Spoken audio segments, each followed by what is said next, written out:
Hello, welcome to our podcast, Economics of Streaming. I am Paola. And I am Kim, and today we're going to be discussing the income and the effects it has on trends, and how inflation also does affect the demand, and so on. Yes, changes in income will definitely affect the demand for streaming services, especially nowadays. Of course, it will always affect the demand for streaming services in general, but I feel like it has reached an all-time high now with the way that the economy is, especially with our new president and the tariffs that he is going to impose, and that the way that people are going to be making decisions about what's important and what's not. No, yeah, exactly, because everything now I feel like is raising in prices constantly, and more than it has ever before, really.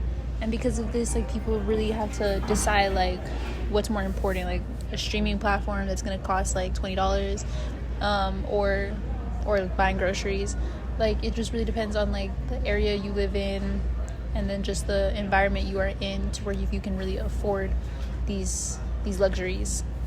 I agree. At this point, it is a luxury to be able to have access to all of these things, not just having the option of going to the movies and then having cable and then having streaming, but also people aren't going to be paying for multiple streaming services at once. People are going to be wanting to choose to just stick to one, or just two, especially with the raising prices.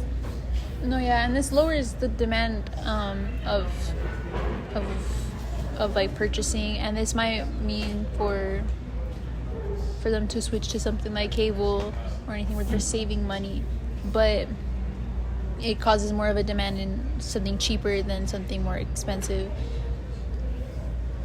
And then even then, I think Netflix or Hulu and stuff is trying to make up for this by adding cheaper things, but with ads and stuff like that. So this might make customers more prone to going to buying those cheaper streaming services cost, because it is a significant difference in price if you really think about it. I agree. I think it's kind of crazy the way that the world is right now in general, and the way that the wage that people are living on right now isn't a living wage, and changes in income will and the way that there really isn't really much a change in income will definitely affect the demand. Okay, I think we covered all of the things we wanted to talk about. Thank you for tuning in to our podcast. I am Paola. And I am Kim, and we're going to see you in the next episode.